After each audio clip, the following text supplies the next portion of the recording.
Bueno, muy buenas noches a todos. Es un gusto de parte de la academia tenerlos con nosotros en esta noche y me da muchísimo gusto ser yo quien presente al doctor Oscar Porras Madrigal. Para los que no lo conocen, el doctor Porras se graduó como médico y cirujano de la Universidad de Costa Rica en el año 1977. Posteriormente hizo una especialidad en pediatría en la misma universidad en el año 1981 y luego viajó a Suecia, en donde obtuvo un doctorado académico, un PhD en inmunología clínica de la Universidad de Gotemburgo en el año 1985.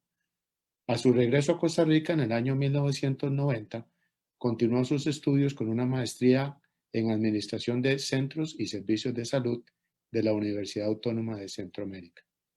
Y también obtuvo una maestría en Infección por VIH de la Universidad Rey Juan Carlos en Madrid, España, en el año 2011. El doctor Porras Madrigal es profesor de grado y posgrado de las Escuelas de Medicina y Microbiología de la Universidad de Costa Rica. Además es catedrático de la Universidad de Iberoamérica. Es el fundador del Servicio de Inmunología y Reumatología Pediátrica del Hospital Nacional de Niños, Dr. Carlos Sáenz Herrera, del cual es jefe desde el año 1985. Ha trabajado con pacientes con inmunodeficiencias primarias, enfermedades autoinmunes reumáticas y pacientes con infección por virus de inmunodeficiencia humana. Y tiene un interés especial por los pacientes con osteopetrosis congénita. Tiene muchos logros, como el haber realizado el primer trasplante de médula ósea en Costa Rica y Centroamérica en el año 1985, pero personalmente considero que su mayor logro ha sido desarrollar el programa y protocolo de prevención de transmisión de la perinatal por VIH, logrando cifras de transmisión prácticamente del 0% para Costa Rica.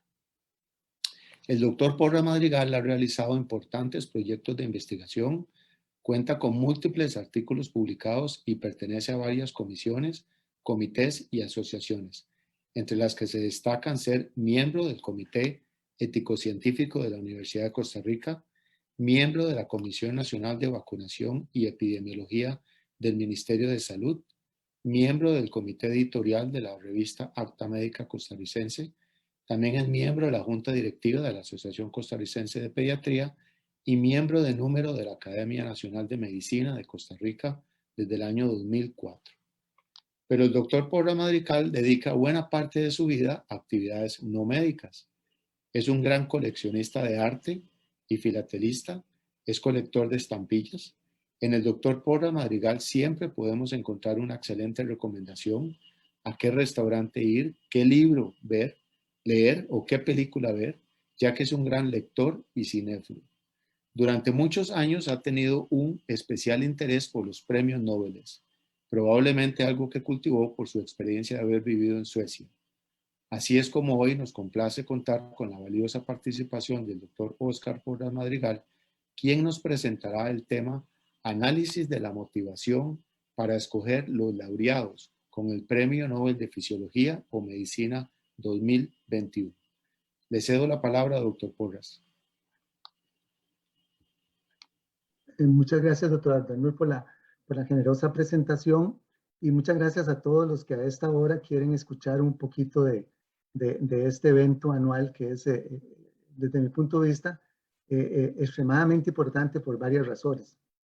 El doctor Ardanur tiene razón, yo me entusiasmé con este tema desde mis años en Suecia, sobre todo porque mi profesor en Suecia era miembro de lo que se llama la Asamblea Nobel del Premio Nobel de Fisiología y Medicina, y porque yo encuentro en el análisis de todos los premios Nobel una actividad interesantísima para estudiar cómo se genera el conocimiento, que es algo que yo les quiero llevar como hilo conductor en la presentación de hoy.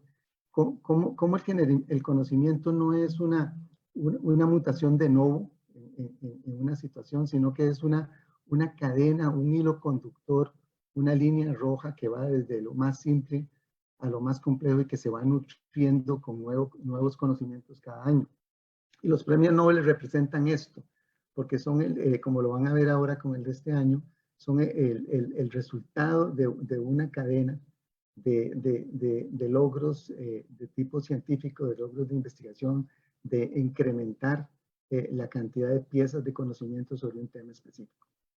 Yo también creo, y he tratado de analizarlo así cuando hago la presentación en el Hospital de Niños, que los premios Nobel no están, están enlazados entre ellos.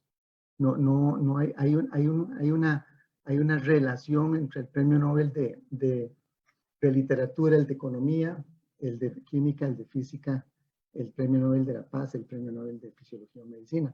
Y que hay un enlace, una sensación como que todos tienen, pues, que cada año llevan un enlace que les da una tendencia. Entonces, por eso yo creo que no se pueden ver desligados. Voy a cumplir con los 45 minutos que prometí al doctor Baltedano que iba a utilizar para no cansarlos y para darles tiempo de preguntas. Y voy a dividir la presentación en tres partes, dos muy pequeñas que son parte de este enlace, o más bien muy rápidas que son parte de este enlace, que yo les hablo, que es un poquito de historia y un poquito sobre quiénes fueron los otros, para que ustedes observen si hay razón de pensar que hay un enlace. Y finalmente, la parte más grande de la charla, que es un análisis de por qué y cuáles son el conocimiento que se ganó con el otorgamiento del Premio Nobel de Fisiología. Voy a compartir pantalla para que comencemos.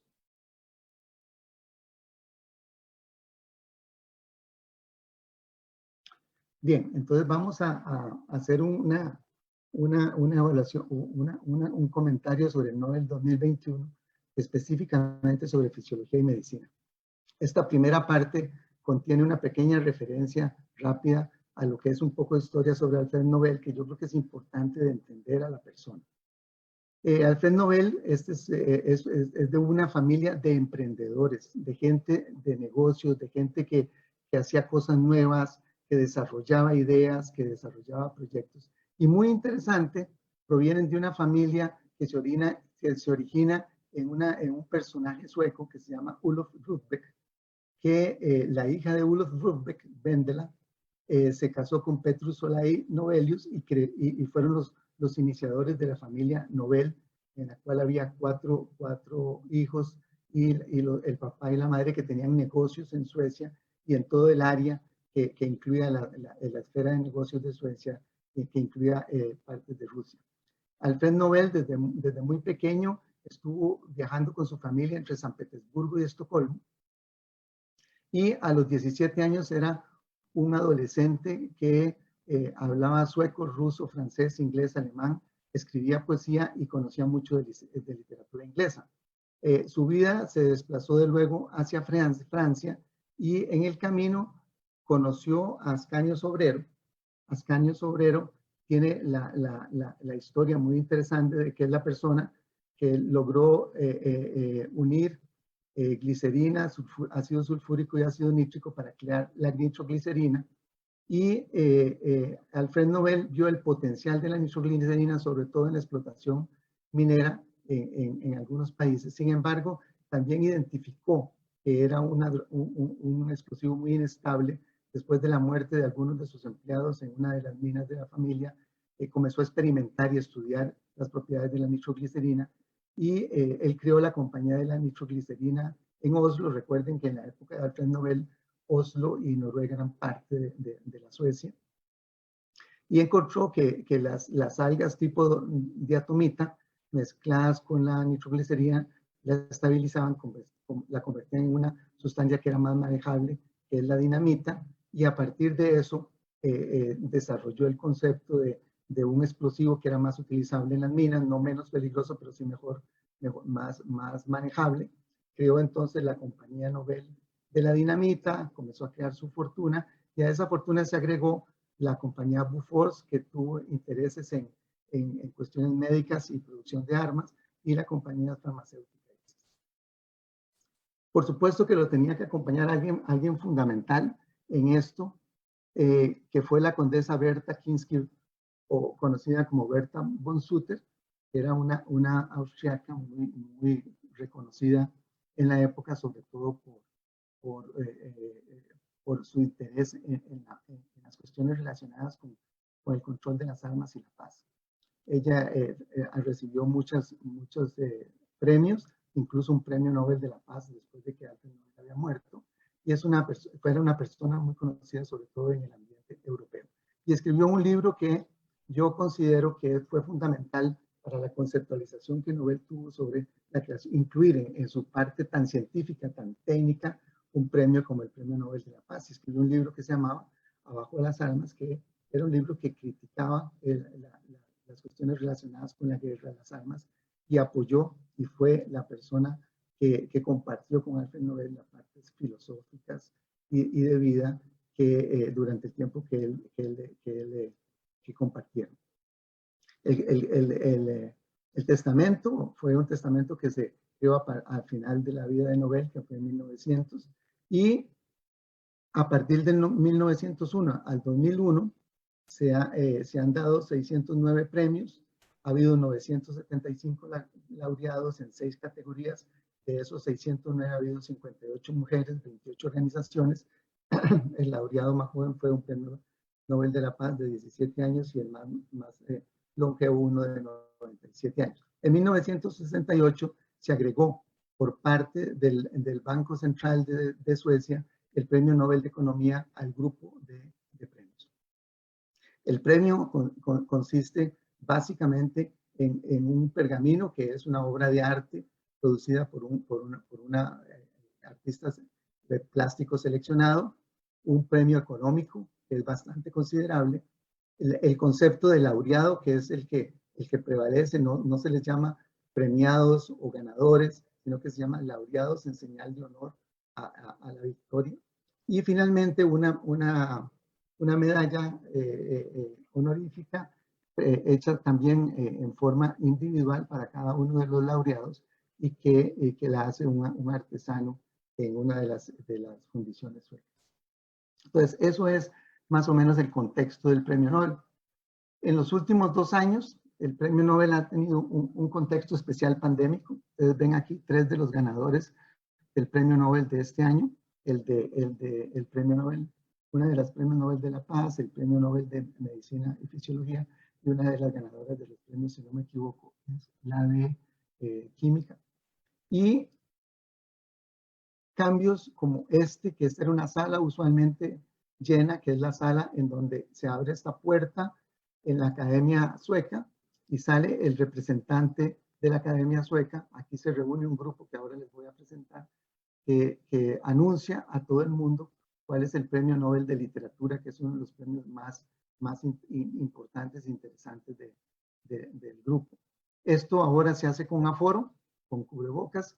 También se perdió la maravilla de la reunión en la cual los reyes de Suecia hacían entrega a los laureados de sus premios en forma personal en un magno evento, en un lugar lindísimo en Estocolmo. Ahora se les lleva a la casa, se hace por medio de una visita y se les lleva un mensaje por teléfono de parte del rey. Probablemente en corto plazo Suecia va a regresar a la cuestión presencial, pero esos han sido cambios pandémicos. Nada más ponerlos en contexto en la segunda parte de lo que estamos viendo, y es qué fue lo que pasó este año. Para mí el hilo conductor de este año es el Premio Nobel de Literatura. El Premio Nobel de Literatura es una persona de Zanzíbar que emigró a Inglaterra, escribe en inglés, se le considera que es un premio Nobel africano, pero por mucho tiempo se trasladó a Inglaterra y es un escritor que se ha interesado muchísimo en lo que es el concepto de la migración, el concepto de las verdaderas razones de la migración y del verdadero trato que se hace a la migración, principalmente en Europa. Tiene esta frase que tienen que leer con mucha tranquilidad porque podría tener doble sentido. Él es musulmán. Dice, respétate a ti mismo y los demás llegarán a respetarte. Eso es cierto para todos nosotros, pero especialmente es cierto para las mujeres. Ese es el significado del honor. Yo todavía no he querido leer un poquito más de lo que él escribe para ver si esto de que especialmente cierto para las mujeres es bueno o malo en el concepto que él lo quiere poner, pero es parte interesante del análisis del Premio Nobel de Literatura. Este es el Banco Central de Suecia. Esta estructura es donde se genera el Premio de Economía, que este año es extremadamente interesante. Lo obtuvieron Joshua Angrist y Guido W. Imbens, y lo obtuvieron por su contribución empírica a la economía del mercado laboral. Es muy interesante porque ellos hacen un análisis y desarrollan metodologías para lo que se llaman los experimentos naturales. Y dejan bien claro que la naturaleza, los mercados, crean experimentos que deben ser analizados, que sustituyen verdaderos estudios clínicos que deberían de haber sido diseñados para estudiar ciertas condiciones de mercado, ciertas condiciones de población, ciertas condiciones que se atribuyen a la relación entre la economía y las diferentes poblaciones. Ellos encontraron que no había que diseñar un estudio clínico como lo hacemos los médicos para estudiar para probar una hipótesis. Ellos que encontraron que lo que había que hacer era encontrar la forma de estudiar, analizar y aplicar las reglas de la economía y de la estadística a los experimentos naturales que hacen los mercados y la naturaleza. Por ejemplo, los experimentos naturales que hacen con el salario, qué pasa si se hace un cambio en el salario, qué pasa en la vida real, cómo se analiza ese experimento producido por la naturaleza. Y les comparto las fotografías. Vienen de Canadá, de la Universidad de Berkeley, de los Estados Unidos y de Holanda como lugar de nacimiento, pero que trabajan en la Universidad de Stanford. Es muy interesante porque este es un ejemplo de un experimento natural. En la naturaleza, este individuo va a decidir en forma natural, sin que intervengamos, cuál camino toma. Y al decidirlo, produce un camino que lo lleva a una situación o otro camino que lo lleva a otra situación. Esto no es un estudio clínico, pero si usted lo maneja como un estudio clínico producido por un experimento natural, puede llegar a conclusiones que predicen factores económicos, que predicen factores de población y que pueden ayudar en lugar de ponerse a desarrollar complicados experimentos de vida real. Entonces ellos desarrollaron esto, es muy interesante su teoría y es muy interesante cómo aplicaron las reglas de los estudios clínicos médicos al análisis de los experimentos naturales. El Premio Nobel de la Paz lo da el Parlamento noruego. Recuerden que el Parlamento noruego hasta muy pocos años de Noruega en una parte de Suecia. Se lo dieron a María Reza y Dmitry Andreyev Muratov por sus esfuerzos para la libertad de expresión, que es un requisito previo para la democracia y la paz duradera. María Reza es de las Filipinas y usa la libertad de expresión para exponer el abuso de poder, la violencia y el desarrollo autoritario en su país de origen. Y Muratov ha defendido durante muchos años la libertad de expresión en Rusia en condiciones cada vez más exigentes. Muchos de los periodistas de su periódico los han matado y recibió una advertencia directa del líder político de Rusia, indicándole que el premio no lo iba a proteger si cometía algún hecho que él considerara que debía de castigarse con cárcel en alguna forma. Entonces ya fue advertido. Entonces estos dos fueron los que lo recibieron, pero vean, yo no sé si ustedes lo perciben, pero se está conectando con el Premio Nobel de Literatura, se está conectando con el concepto de los experimentos naturales y se está conectando con el concepto general de la migración, del abuso de poder, de la libertad de prensa que nos está llevando como hilo conductor. Esta es María Reza y este es Muratov. Bien, ahora pasamos a lo que es a los premios que son de tipo técnico. Los concede la Academia Sueca, la Real Academia de Ciencias, el de Física y el de Química, este año para Sipuru Manabe, Klaus Hasselmann y Giorgio Parisi, por sus contribuciones pioneras a nuestra comprensión de los sistemas físicos. Es muy importante porque vean cómo aparece la línea de ligamiento. Por el modelado físico del clima de la Tierra, análisis cuantitativo de variaciones y predicciones confiables del calentamiento global, y por el descubrimiento de cómo el desorden y las fluctuaciones interactúan en los sistemas físicos desde la escala atómica hasta la planetaria. El análisis de este premio es extremadamente interesante. Estos son de Japón, de 89 años, de Alemania, de 89 años, y de Italia, de 72 años, que rompen completamente el concepto ese de que la gente se debe retirar a los 62. La Academia de Ciencias de Suecia también le da el premio de química, que es interesante, a Benjamin List, David Macmillan, por el desarrollo de la organocatálisis asimétrica. Uno es de Alemania y el otro es del Reino Unido. Y el premio de literatura lo concede la Academia Sueca, que es una institución de gente de arte, literatura y del ambiente cultural sueco, y que tienen esta condición de llamarse los Den Aderton, que es un grupo de hombres y mujeres que se reúnen para hacer un análisis exhaustivo de cuál es el merecimiento de cada uno de los grandes escritores que tiene el mundo, y se reúnen para escoger uno. Este año escogieron a Abdul Razak Gurnah, como yo les dije, que es la persona esta de Zanzíbar, y por haber arrojado luz sin concesiones y con gran compasión sobre los efectos del colonialismo y el destino de los refugiados en la brecha entre culturas y continentes. Es muy poco lo que hay de este autor en Costa Rica. Hay un par de libros en inglés, muy poco en español. Él se fue al Reino Unido a vivir con su hermano, refugiado político del régimen musulmán de Zanzíbar, y tiene el origen en esta pequeña isla que está aquí cerca de la África subsahariana. Y uno de sus libros más famosos es este, por si lo quieren, si se interesan en leerlo, que se llama Paraíso.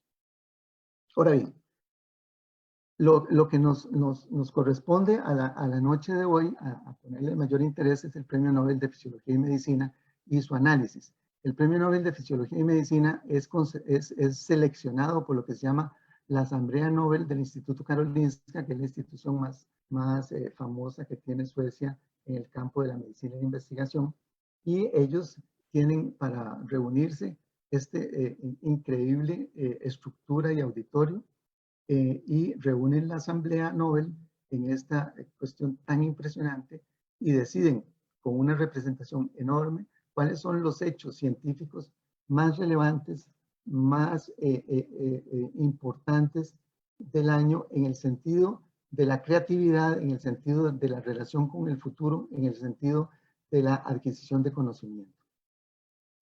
Este año decidieron, y lo voy a decir como la gente lo ha dicho, y voy a explicarles por qué creo que es equivocado, hablar del dolor.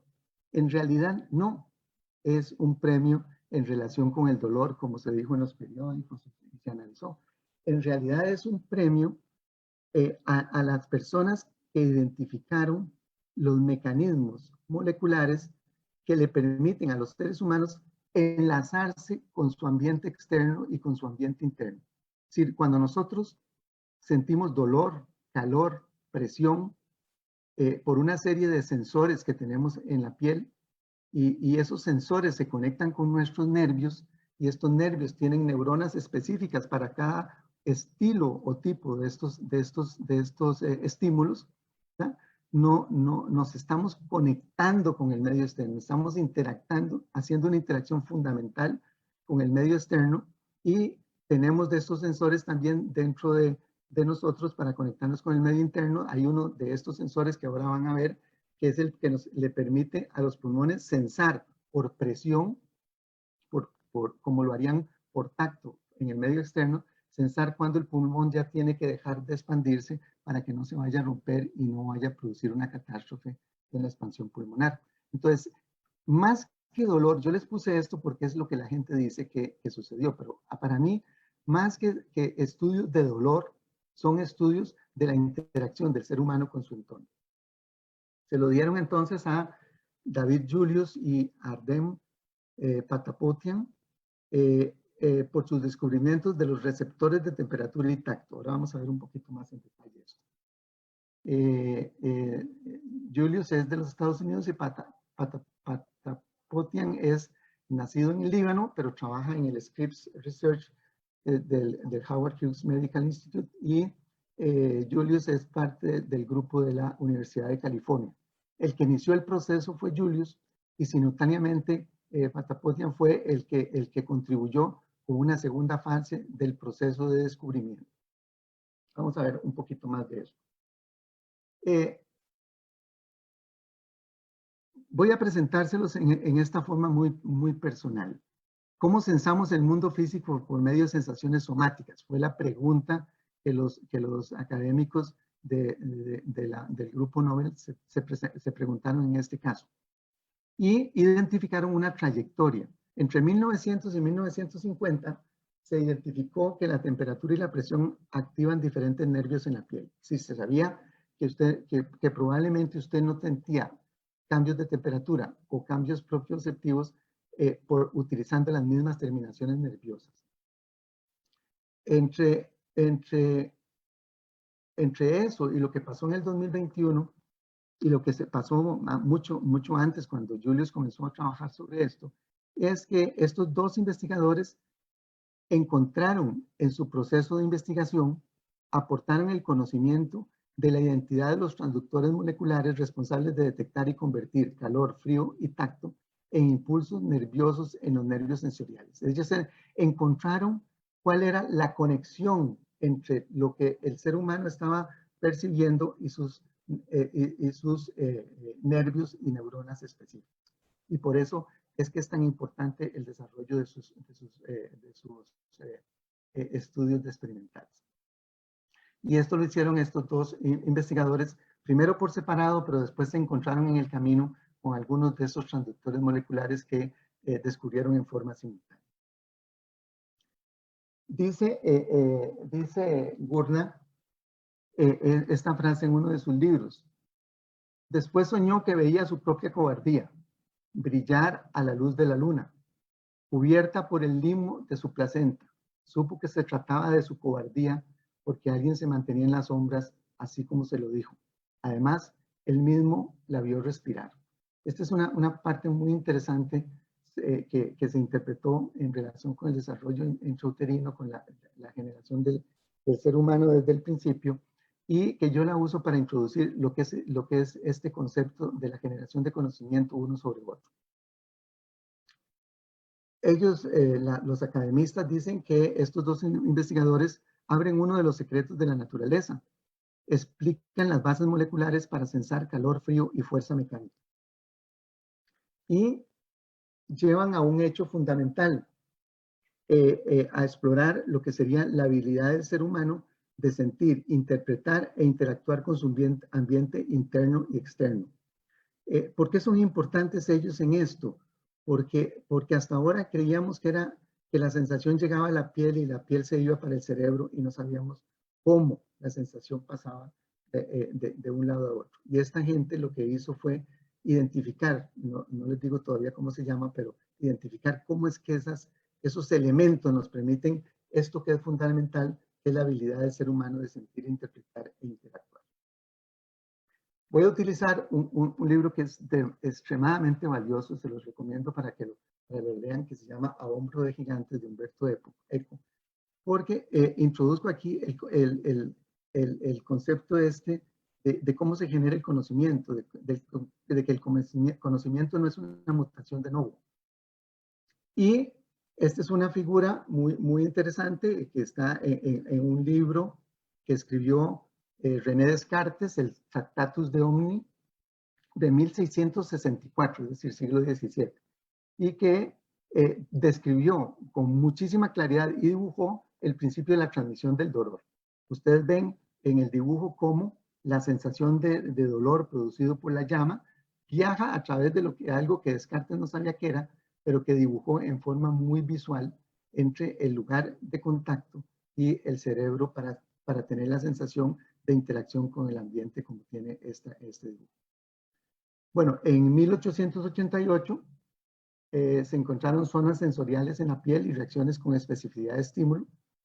Y después vino lo que llamaríamos los gigantes sobre los cuales se montaron estos dos investigadores. En 1906 se concedió el premio Nobel de Fisiología y Medicina a Camilo Golgi y Santiago Ramón y Cajal por su descripción anatómica del sistema nervioso somatosensorial. Y ahí comenzó, primero fue ver lo que el sensor de la vista permitía. En 1932 se dio el premio Nobel a Charles Sherrington y Edgar Arnold por la función de las neuronas y la descripción de las neuronas somatosensoriales. Este que tenemos aquí, Descartes es uno, el del 88 es otro, el de 1906 es otro, el de 1932 es otro. Son piezas de ese conocimiento que se va adquiriendo a través de estos que llamaríamos gigantes.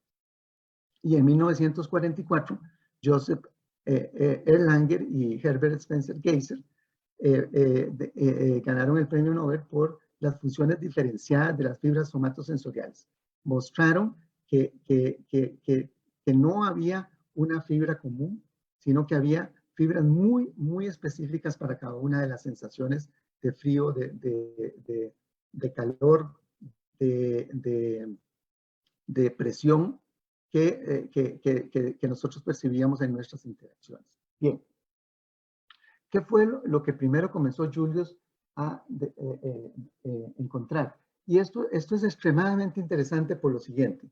Mezcló un concepto que fue buscar por qué la capsaicina, que es o lo que nos produce esta sensación dolorosa, deliciosa del picante de los chiles, qué era lo que estimulaba la capsaicina para producir esa sensación, y llegó hasta el descubrimiento de lo que se llaman los receptores a nivel molecular para esas sensaciones. Pero ¿cómo lo hizo? Aplicando un conocimiento de otra área de la ciencia diferente a lo que él trabajaba, que es la creación de una librería de fragmentos de ADN. Una librería de fragmentos de ADN en la cual iba colocando, coleccionando los fragmentos de ADN que eran codificados por esta interacción entre la capsaicina y los receptores, cualesquiera que fueran, porque no los conocía, que estimulaban.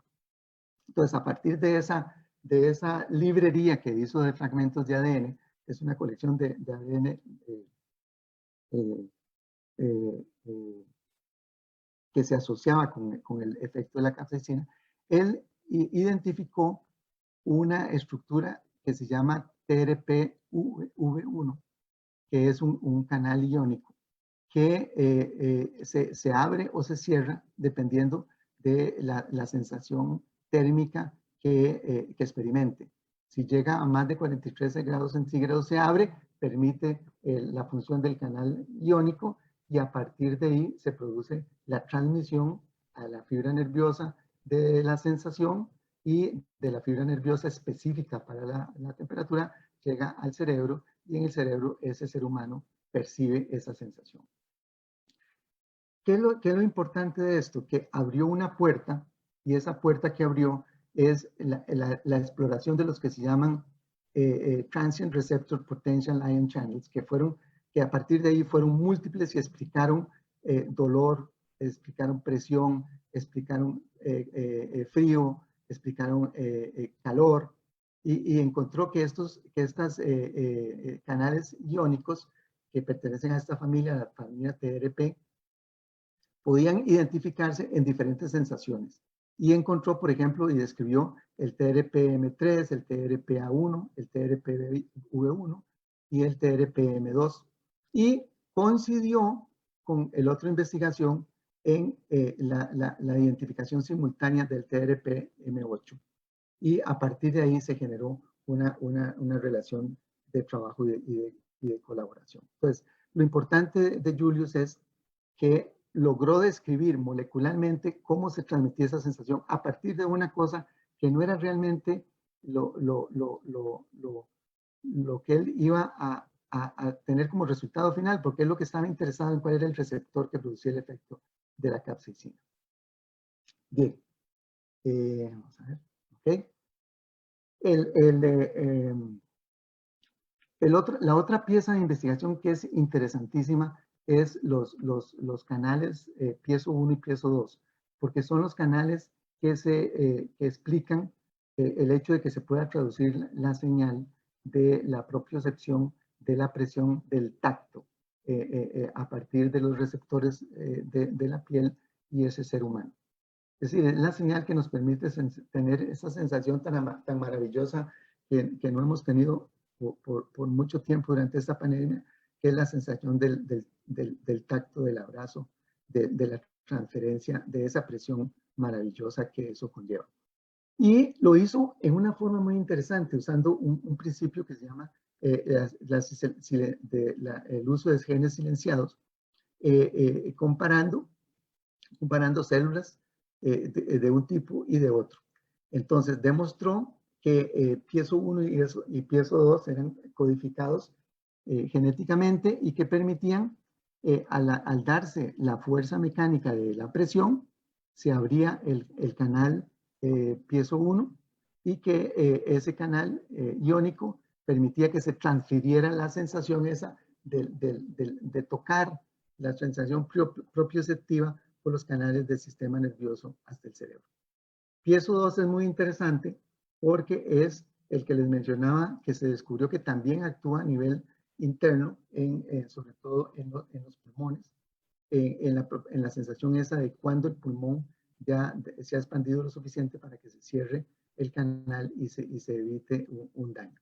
Entonces, estos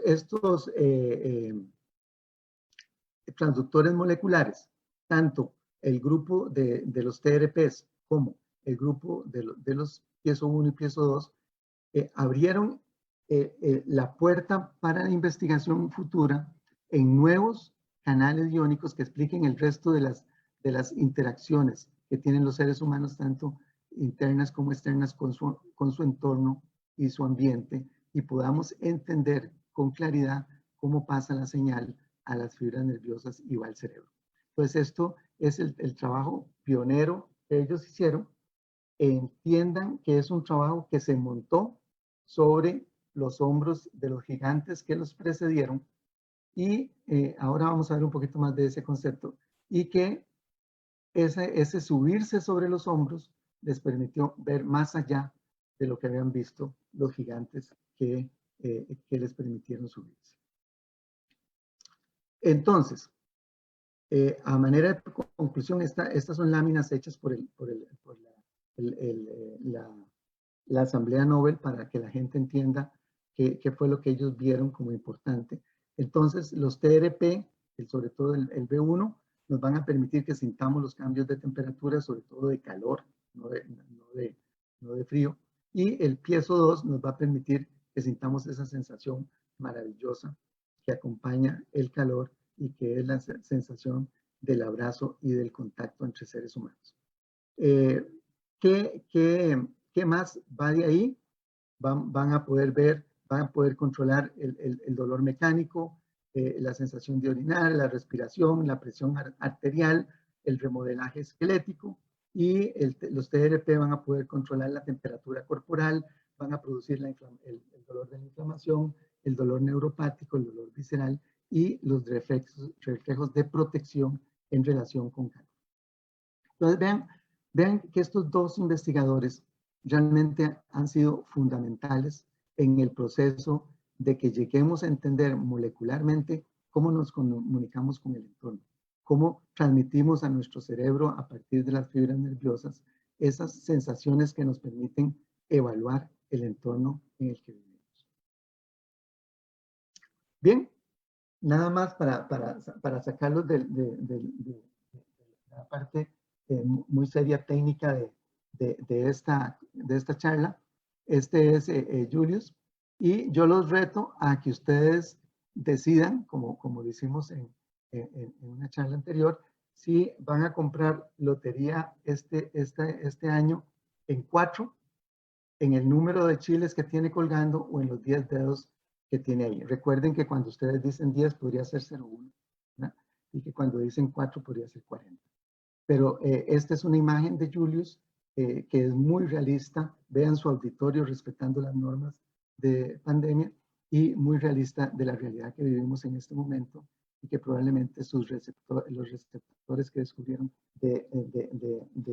del abrazo, de contacto, han estado poco funcionales durante estos 2 últimos años, pero que de seguro se van a activar.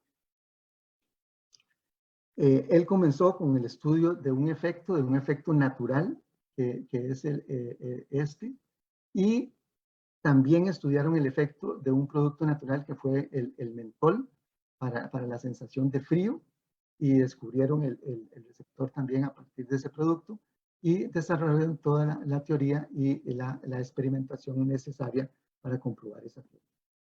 Bien, ¿qué puede uno decir de los Nobel de este año? Bueno, que se volvió a producir el concepto de que se dio una generación de conocimiento, y sacando un poco de lo que les referí del libro de Humberto Eco, él dice, los antiguos son sin duda gigantes para nosotros, pero nosotros, aún siendo enanos, al sentarnos sobre sus hombros, es decir, al aprovecharnos de su sabiduría, podemos ver más lejos de ello.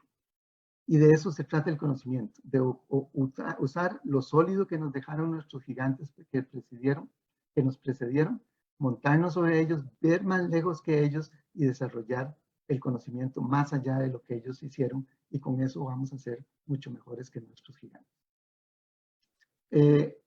Y dice Humberto Eco que sabemos, aunque mejor, lo que los antiguos nos enseñaron, o que sabemos, él dice, sabemos, aunque mejor, lo que los antiguos nos enseñaron, o sabemos, gracias a ellos, mucho más que ellos, que es el concepto interesante, el concepto fundamental de la generación de conocimiento, una pieza a partir de la otra, una detrás de otra, basada en conocimiento bien cimentado, en conocimiento bien estructurado, en conocimiento muy, muy bien diseñado.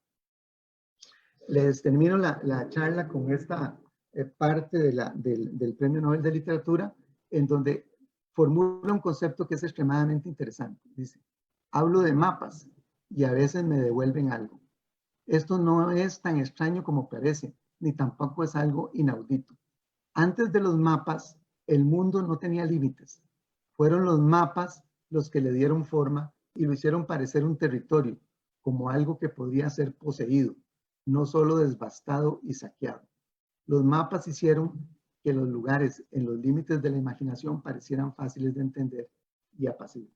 En su concepto de la migración, el concepto de la separación que hicieron de los pueblos africanos fue uno de los conceptos más dañinos de la colonización europea en África, y que todavía no se ha podido solucionar, y fue a partir de la separación de territorios y la generación de mapas.